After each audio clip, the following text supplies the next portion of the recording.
Hi, everyone. This is Dan Sullivan, and this is the new episode of Inside Strategic Coach.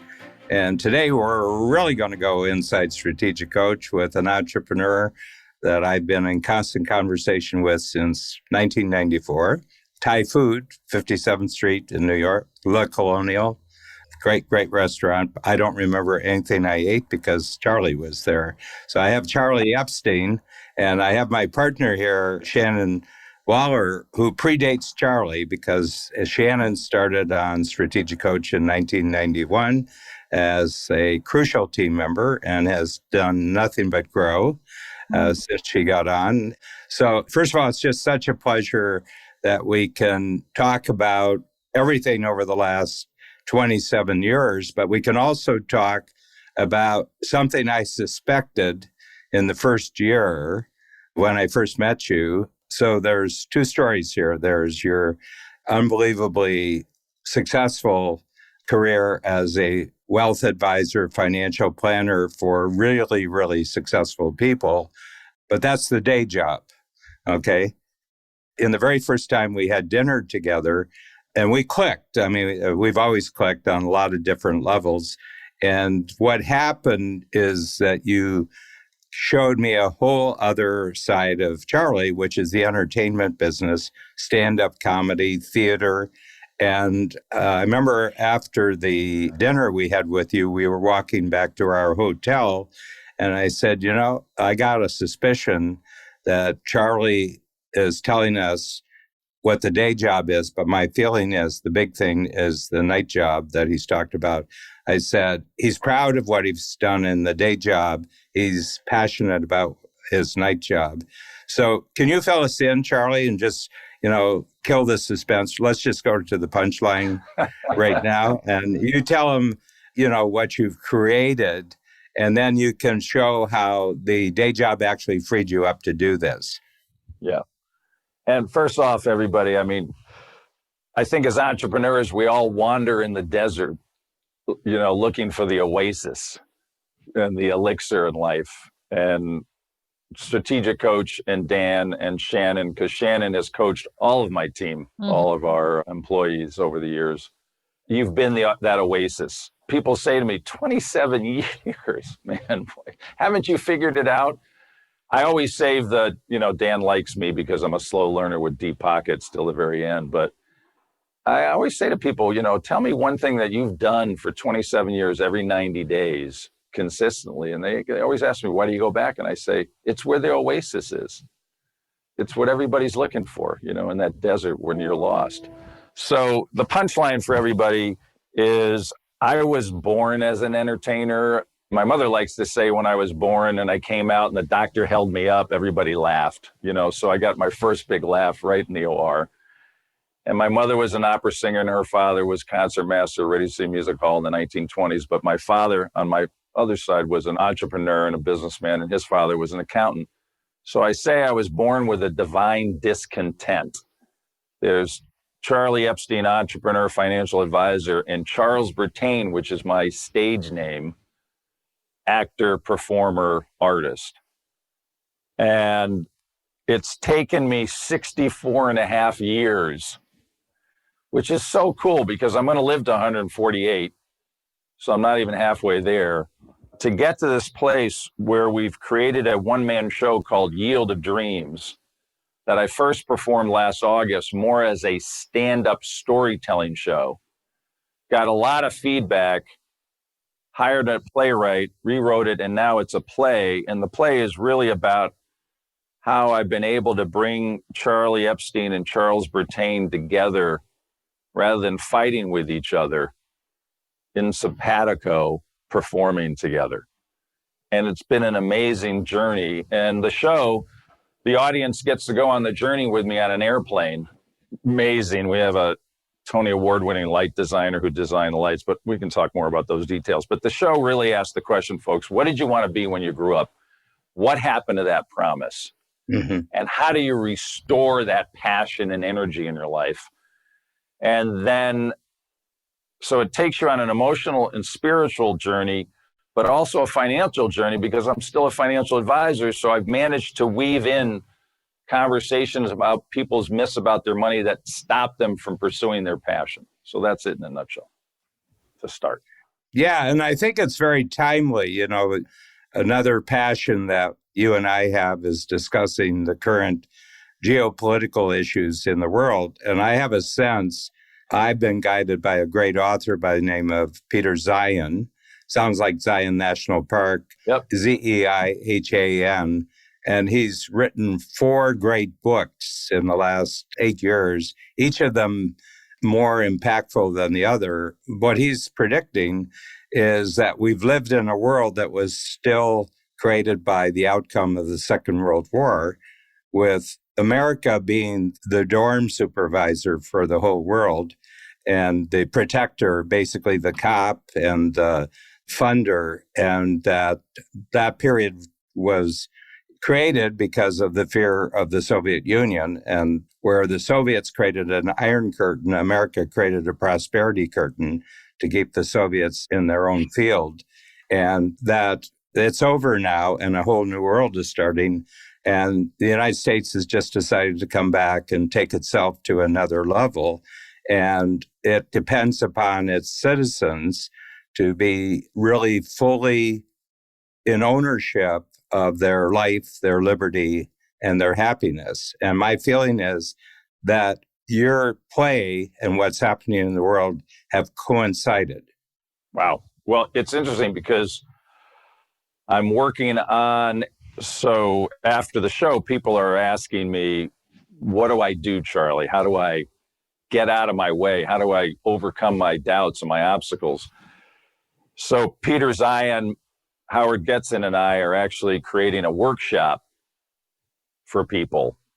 So once they see the show via the live stream, which we'll talk about, that they'll then be able to sign up for this workshop that talks about the geopolitical aspects with Peter, talks about the technology AI world we're heading into with Howard, and then the heart and the passion with me. So we're going to pull those 3 things together. And this really hit me when my director of my show, David Dutera, who was amazing, his fiance is an actress. And after the show, she said, I have never seen a show that impacted me so much on my emotional, spiritual, and financial level. And I never really put those 3 together with the show. It was so, to get that impact. And so now with Peter, Howard, and myself, we've really got those 2 elements. The other thing I wanted to share with you that came out Monday at a Strategic Coach, Chris Voss was sitting in front of me at the table, and you were having a conversation with Chris. Yeah, let everybody know who Chris is, because he's... Yeah, so Chris Voss was an FBI negotiator. He negotiated with terrorists and kidnappers for 23 years and wrote a book called Never Split the Difference, The Art of Negotiation. So you want to learn anything about negotiating, any aspect of your life, Chris is the guy. And I've gotten to know Chris over the last year or 2. And you and he were having this conversation and telling one of his stories when he was on the phone with a kidnapper in a bank and how he managed to get the guy out without anybody getting killed. I think this kidnapper sends him a Christmas card every Christmas, if that's the one.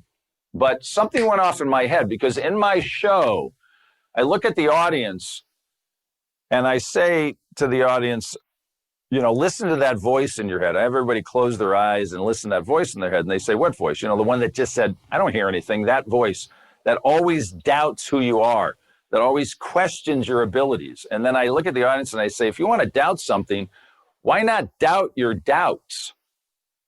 Well, when you and Chris were talking, it hit me.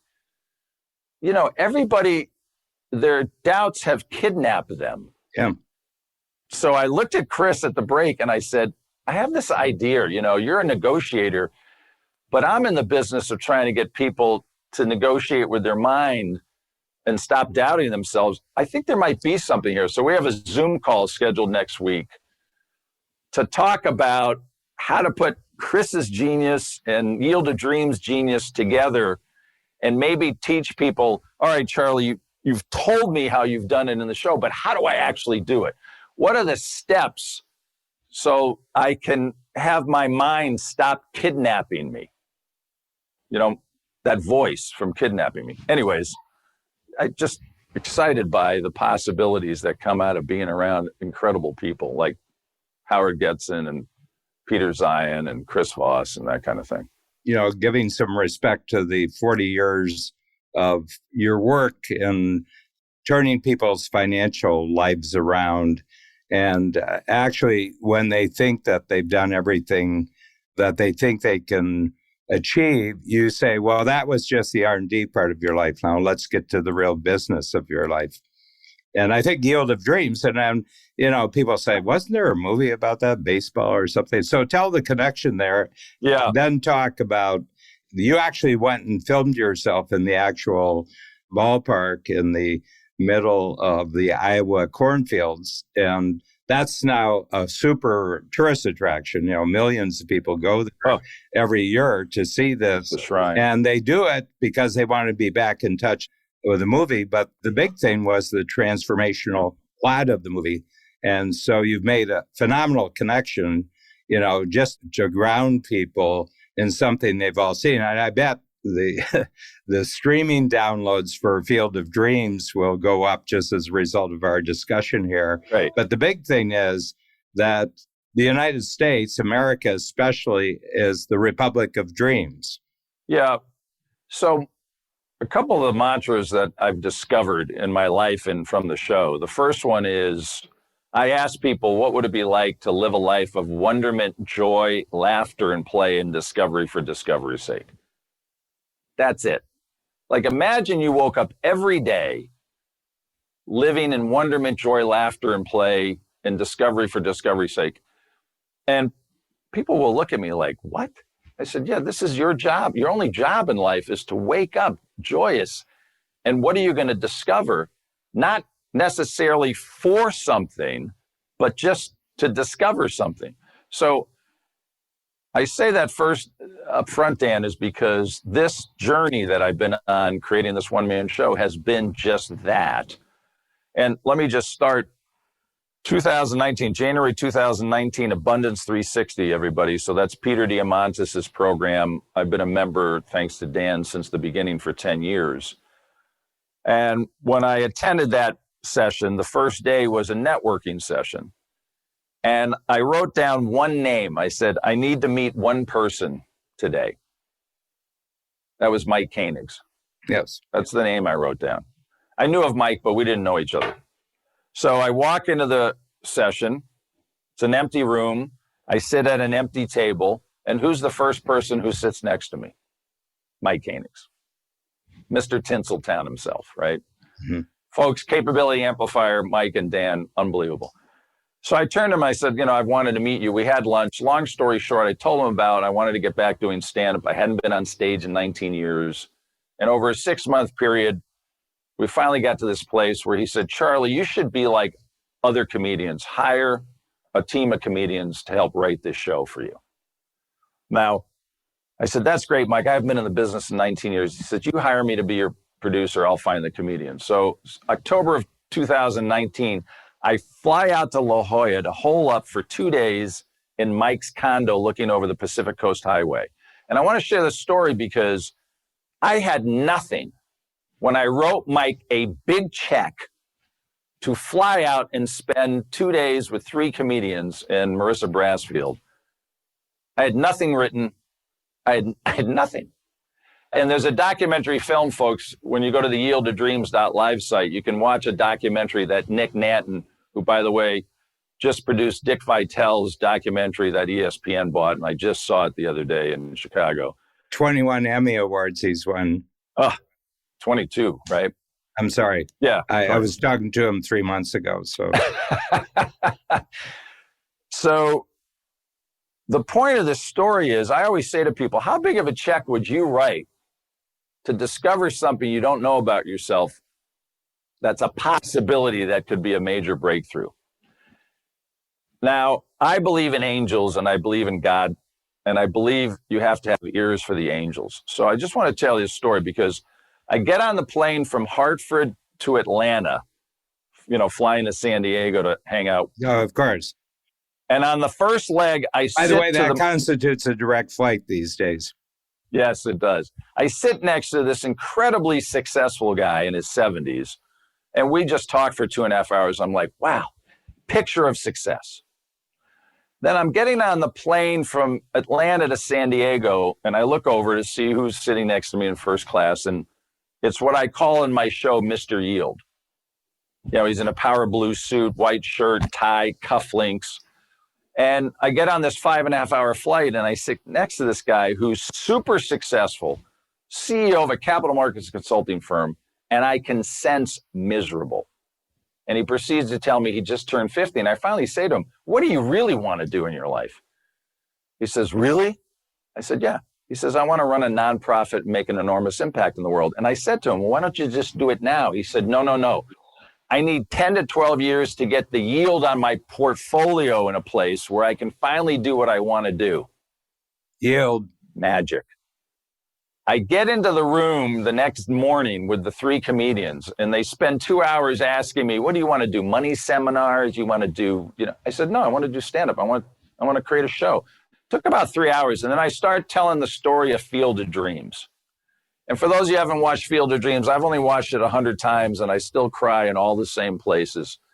But every character in that show has something they want so badly, they're suffering. And in order to get the thing they want, they have to give up something huge. In the case of Ray Kinsella, Kevin Costner's character, he mows down his cornfield, his only source of income, his livelihood, to build his Field of Dreams. And those are lines right out of my show. And he risks everything for this insane desire to have Shoeless Joe play baseball on his baseball field. And Shoeless Joe is one of the most famous and infamous, one of the greatest baseball. Played by a great actor, Ray Liotta, who just passed away. Yeah. Unbelievable actor. Yeah. Just before we get too far along here, Shannon, you've known Charlie as long as I have, and your take and what you're getting out of this from Inside Strategic Coach. I mean, you're the master of Inside Strategic Coach. So sort of talk about 2 or 3 compelling things that you've heard so far. Thank you, Dan. Charlie, you and I have had some conversation. I remember when you were super frustrated, kind of like the guy in the plane, right? I talked to you back then. Hey, I'm both those guys. That's the point. The angels put me next to me on both flights. 100%. And you were so frustrated. You're like, how do I do this? And you were in that sense of torture that you could not fulfill your bigger dreams. And you couldn't figure out, do I stop doing this? What do I have to give up in order to get it? I mean, this truly is Inside Strategic Coach because it's the process of growth and development and expansion that you've gone through to get to this incredible pinnacle. It's even still just the beginning of what's possible, right? So to my mind, this is just through and through. Coach, your creativity, Charlie, your willingness to jump out of your comfort zone, sometimes radically, to do something that's bigger and better. And what a good storyteller you are is also what's coming through loud and clear. Thank you. So those are some of my takeaways so far, and I cannot wait to see it. So I'm looking forward to the live stream. You've known me so long, and I know you've seen sort of this, you've seen the journey, and the I appreciate arc of history, as a former president used to say. Somebody said to me the other day, why are you so calm? And everybody's coming up to you. And I really thought about that moment because, Shannon, what you just said, how agitated I've been over the years. I mean, just think of that session when I was going through my divorce. Do you remember that in Toronto? Oh, yeah, I do, yeah. Oh, yeah. Well, yeah, Dan, you absolutely changed everything because, you went around the room and everybody was sharing. And then I was like the last person. You looked at me and you said, so, Charlie, how was your day? And I basically said the F word to you and everybody laughed. But you said something so magical. You said, he who has the check can write a check for his freedom. And I did. I wrote a $2 million check for my freedom. The next day, I called my lawyer and said, I'm buying my freedom. We're done. Now, the power in that has so freed me up. Like it was a stepping stone, Dan. I just wanted to know it was a stepping stone to do this show because not only have I been the writer, the producer, the bottle washer, the actor, the performer, I've been writing big checks for the last 3 or 4 years. And it's interesting because, we talk about check writers and always test with check writers. And I'm testing with the long game on this thing because the check writers that are going to come, it's going to be like enormous. Mm-hmm. And it just so happens that the investment is longer than the normal, put something out and get something in return in a month or a year. And it's allowed me to be a marathoner. And that has actually calmed me down Mm-hmm. because my whole life I've been a sprinter. And when you're a sprinter, you're always agitated. But when you're a marathoner, you got to relax. I mean, Kim White and I've talked about this a lot, with energy and that kind of thing. So I just noticed that as you were saying that, Shannon. So thanks. Just to use your own model. So what is the cornfield that you cut down to build the theater, the ball field? And then we'll talk about the ball field that you're inviting the greats to play a game in your new ball field. Yeah, so ironically, the way I look at Ray Kinsella is the cornfield was the obstacle, and he had to clear the field. He had to clear the deck. And so in everybody's life, there's something that's the obstacle that you have to clear. And for me, it was my relationship with money. And ironically, I'm a financial advisor, and I've always been in control of it, and I've always been successful. What I had to do was financially mow down my control and just listen to the opportunity. And I mentioned that about Mike when he said, write a big check or produce this. In the past, I would have been, where's the payoff? What am I going to get in return right away? What's the out?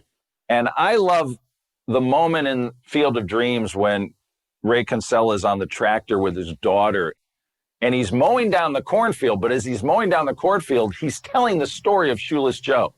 Yeah. So what I did is I just started telling the story of Yield of Dreams, Mr. Yield on the plane, and suddenly discovered that everybody is yielding for something in their life. They're holding back, but they want something they desire. And how do we identify that's holding them back? Because that's what they have to sell. That's what they have to mow down and get rid of. Yeah. So I had to mow down my control over money. I had to literally say, I am all in and I'm taking this ride wherever it takes me. And that's scary because it wasn't only the financial part. It was like, oh my God, what about as an actor and a performer? And this journey that I just went on for the last month and a half with a new director and a new playwright, I was scared out of my mind right up until opening night. What a great place to be. Well, let me just get to the punchline for everybody. So Saturday night, there was a Broadway producer in the audience who had just won a Tony Award for the Lehman trilogies, the story of Lehman Brothers. Fantastic play. Yeah. So Alan won a Tony Award. He had never seen me perform.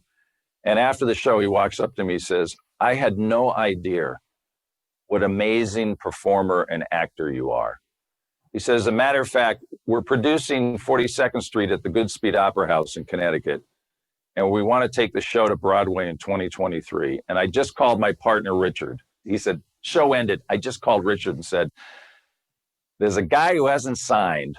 And if the guy doesn't sign to do this role by tomorrow, I said to my partner, I got the guy, meaning me. Was that cool? I mean, wow, the unexpected. Now, the good news is the guy signed because I didn't want to do the role. And here's the punchline. I would have actually turned down the opportunity to be on Broadway for the first time in my life because I'm so singularly focused on what I'm doing right now. And, you taught me that, Dan. As a quick start, I've gotten really, really, really, really good now at pushing everything aside and just staying in my lane. Thank you. Yeah, well, and the other thing, you're living in a country that totally supports this. I tell people, the United States was created by dreamers who risk being hanged, all of them being hanged, to create a new kind of republic of dreams, a republic. See, everybody talks about freedom in a negative sense. You don't want people to take away your freedom.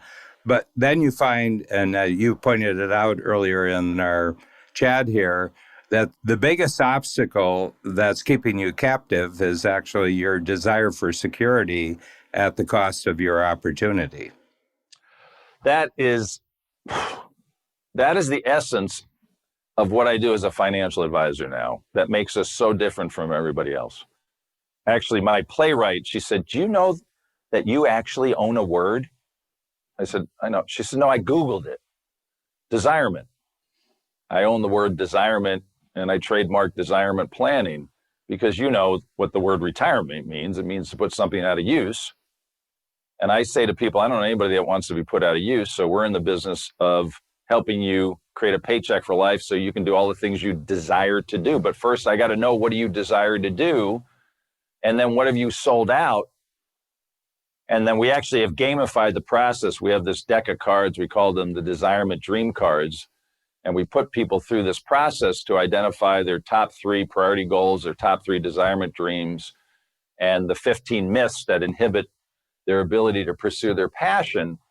And at the end of that session, people go, oh my God, I've never had this experience before. And I've worked with other financial advisors. I said, yeah, because they're all talking about money. I'm talking about your dreams and priorities and your myths. The money is the easy part. That's chiropractic. Anybody can manage money. But managing your mind and your doubts and getting you to actually commit to do something that's going to scare the bejesus out of you, that's what I'm interested in. Yeah. So people are listening and they're saying, boy, when that show comes out, I want to see Charlie's show. But we can do that right away, can't we, with this there? Because you're doing a live stream of the entire show. And just for the listeners of Inside Strategic Coach, this is going to go worldwide, on the streaming networks, but they can get this just as a result. Yes, we're going to create a wait list before we live stream, so they can either go to yieldtodreams.live, like fieldofdreams.live, or just shoot me an email. I'd love it. Charlie, CHARLIE, at yieldtodreams.live. Just shoot me an email and say, hey, love it. Put me on the wait list. Send me information. Give me the ability to be able to get your email and get you on the list and let you know when this is going to go live stream, because they're editing it right now. Nick's team is editing it. It takes about 8 to 10 weeks. So we'll probably start live streaming in October. So I'd love to hear from your 40,000 listeners and viewers. It's going to be so cool. I think this is going to be an all-time download for us just because of what, the value that you're creating here. On a personal note, Charlie, I get a feeling that your mother died recently, and she lived a life where she actually died on stage. If you actually think about who she was as a personality, more and more, I'm 78, and more, I see a lot of my mother in me. That when I was 10 years old, she got me aside and she said, Dan, I just want you to know that there's going to be a lot of temptations over the next 8 years before you graduate from high school to settle down around here. And I just want you to know that you're not going to meet someone and marry someone here. You're not going to get a job around here. The moment you're 18, you're going to go out into the world. And more have I thought about it because I was her number one conversational partner, and she sort of sacrificed that for the rest of her life, because when Dan's gone, Dan is gone. And I always felt that more and more I'm doing what my mother wanted to do. But she was a girl in the 19-teens, she was in the 1920s, and there was no opportunity to do it herself, but she could launch someone else to do it. Yeah. I get a feeling that there's a similar story here with your mother. Totally. I mean, wow. When my father passed away 18 years ago, I moved my mother back north. She was literally 5 minutes from me. So for 18 years, we were it with each other. And she was the kind of woman that was hugely independent and in control. So when she moved back north, for example, when they moved to Florida, I made my father take out a mortgage. He was 68 years old. This is one of the money conversations I have in the show. And my dad says, a mortgage for how long? I said, for 30 years. He said, I'll be dead before it's paid off. I said, what do you care? You'll be dead. He said, what's your mother going to do? I said, well, she doesn't play golf and she doesn't play mahjong. So if you pass away before her, I'm going to move her north. So when he did pass away, I called my mother up and I said, I think we should talk about selling the house. And my mother goes, my bags are packed. Get me out of here. Right. So we moved her up north and we built her a house. And I'll never forget, she's like, your father's rolling over. I'm building a house. But it was to give her the independence. And then she looked at me, she said, she was 79. She says, do I get to take out a mortgage? And I went, atta girl, Mom. And she tells me a story one day. She's sitting with all her friends and they're all, in their 80s at this point. And they're talking about how they, mortgages are all paid off. And my mother says, oh, I have a mortgage. And they're all in shock. They're like, you have a mortgage? They're like, well, who's your financial advisor? And my mother goes, my son, you want to talk to him? And they're like, no, because they don't understand the VIG and the spread and how to use other people's money. And these are the things we talk about in the show. But my mother would storytell about her opera days. And, when she was 18, 19, she studied at Juilliard and Hart School of Music.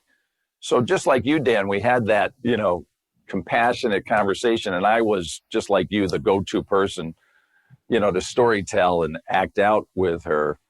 So it was just, she got to see the show last August. And I'll just share a funny story. She was in the front row with my nephew. And I talk about my mother a lot in the show. And I said, my mother, Margaret Elizabeth Bertain. And my mother goes, Elizabeth?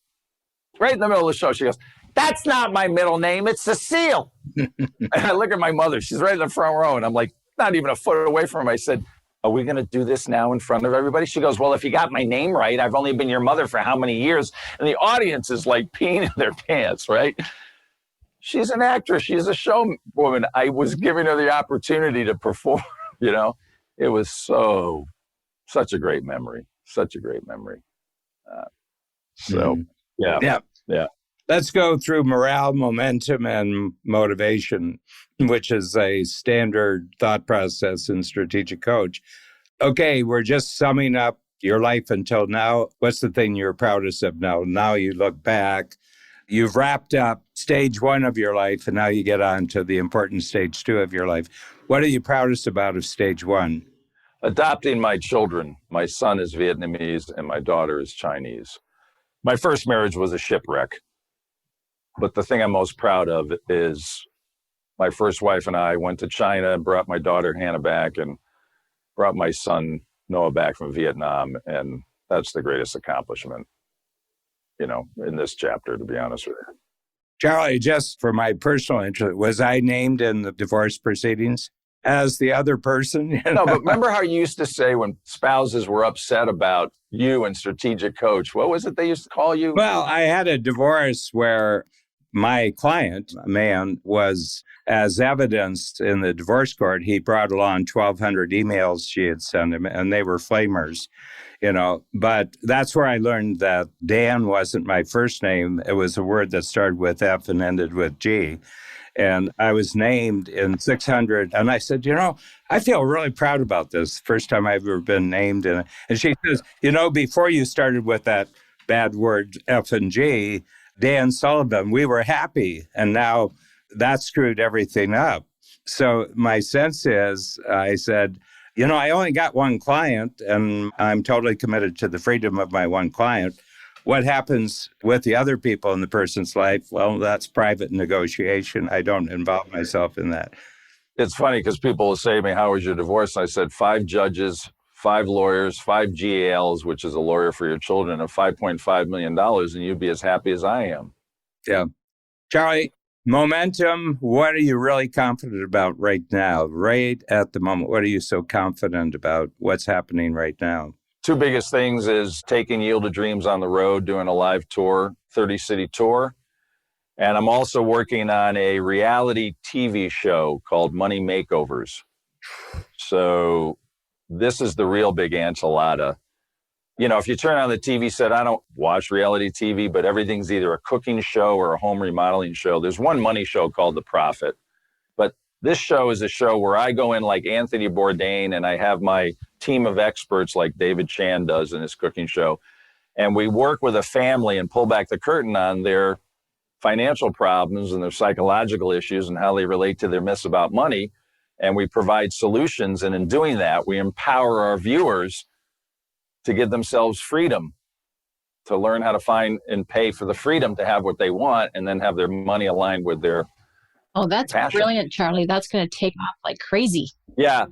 Shannon, just put that down. When that show's ready to go, we do another podcast with Charlie. Okay, perfect. Yeah, Done. and I'll just tell you, it's interesting. So I've pitched to the people who created Fixer Uppers, the Magnolia couple, and I just tried to pitch to another group. They're all saying the same thing. The stations don't want to show on money. And I email them back the same way saying, well, they don't know what they're doing. You're the ones creating this stuff. So let's do something that nobody's doing. Right? Nick said to me the other day, well, another no. You're that much closer to a yes. Yeah, Walt Disney had a reverse set of reviewers of his new ideas. He had 10 people. And when he had a new idea, he'd ask them what they thought. And he said, if I got 10 no's, he was on the right track. Because if 10 people, he said, I had a winner. I knew I had a winner. Oh, you know what's cool about this is I was built for this role, right? Finance and entertainment on a reality TV show, making money funny and entertaining and impactful. Where's the microphone? Oh, here's my cigar. Yeah. Making money funny? Yep. Charlie? Yep. Bam. That's it. Love that. Folks, yieldtodreams.live or Charlie at yieldtodreams.live. I'll make money funny for you and you'll love the show. Yeah. Next 12 months, what excites you most about the next 12 months? Living just on the edge, dangerously. I've never staged a national tour.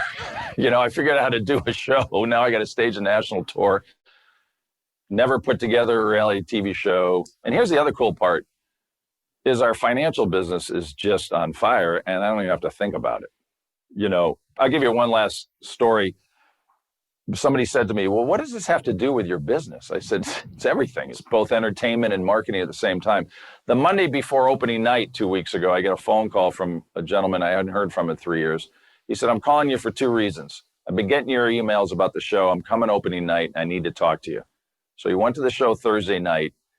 Monday after the show came in, he said, I know you haven't heard from me in 3 years, but we're getting ready to sell the company. I don't want to work with my wife's financial advisor. I interviewed some guy from Morgan Stanley in Boston, and he looked at me and said, I want the Charlie experience. So that's a good line. That's a compelling offer, by the way. Yeah. I want the Charlie experience. Is a good, compelling offer. That's it. Yeah. Yeah, well, Shannon, have you just had the Charlie experience? I certainly have, Dan. Well, we've had it for 27 years. But I have to say, this is the calmest. I refined it.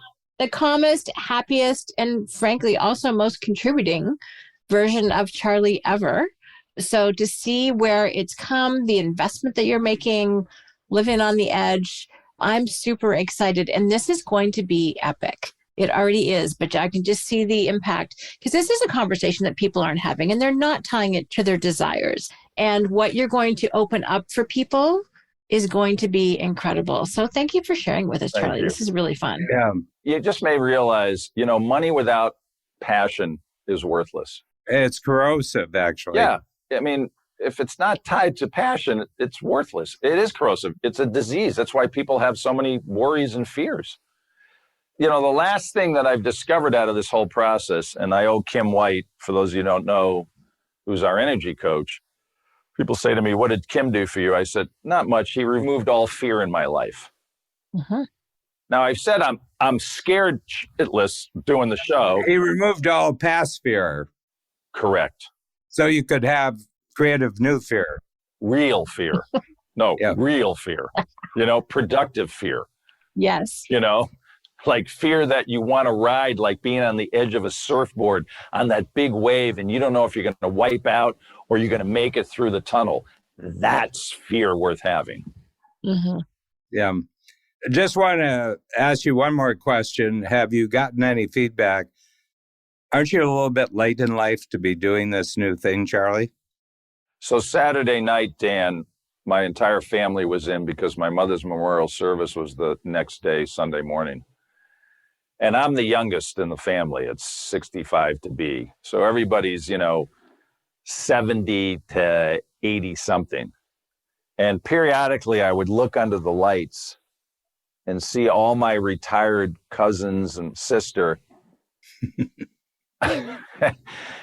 And the whole show is going over their head. Yeah. So the answer to the question is every day. Yep.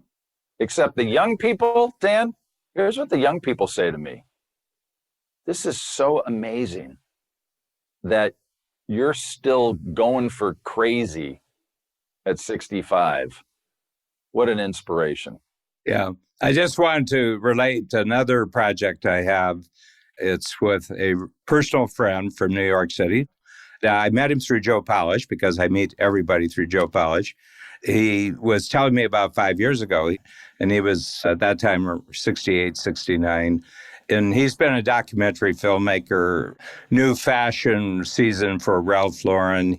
And he did that for 30 years and other things. Great filmmaker, teaches at the New School in New York City, marketing. He said, I got this idea. He says, I'm going to create this musical on probably the first pioneer, the crossover artist who started the whole rock and roll age in 1951, Lloyd Price.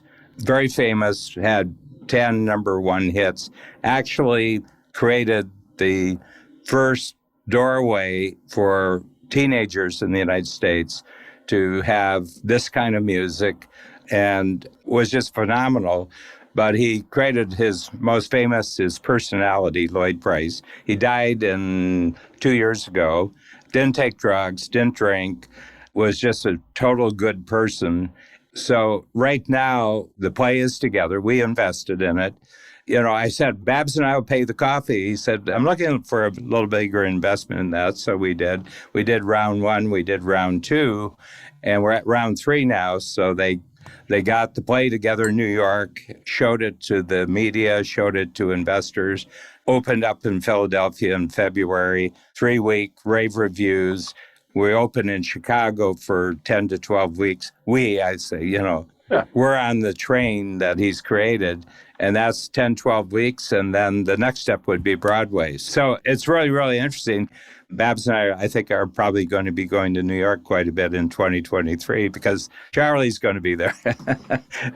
Well, I got a good Thai restaurant or better for us when you're there, so let me know. You bet. I'm coming too. Yeah, West 63rd across from Lincoln Center. We've found the most amazing place at Central Park, so yeah, looking forward to it. So anyway, I just want to tell you that I'm really proud to know you. Thank you. And I'm really proud that you let us in on your stage one, and now you've let us in on stage two. We want to really get this story out. We already have immediately 40,000 who on average download here. And I got this one that the pass-on rate for this one is going to be 10 times bigger. And I'm really excited just to be in on the know from the kind of inside the Charlie experience. We're inside Strategic Coach, and we get to be on the inside of the Charlie experience. So, yeah, I'm going to call the live stream Yield of Dreams 3.0 because we did 1.0 in August, 2.0 2 weeks ago. This will be 3.0, and then when we take it on the road, it'll be 4 to go. So thank you, Dan and Shannon. It's been an amazing 27-year relationship, and I look forward to 2,700 more. I was just looking, you've got this great Zoom background when you came on, and I'm seeing Charlie experience in the clouds there right behind you. So, well, this is the theme now. We went from having the Yield of Dreams field to the show takes place. I'm on an airplane, and there's actually 7 people. You don't see them. There's voices talking to me on the plane as we go, so people get an idea. So that's why we're up in the clouds here. That's the new theme. Congratulations, Charlie. This is great. Thank you so much. Thank you very much, Charlie. Appreciate it. Pleasure. Peace out, everybody. Peace out.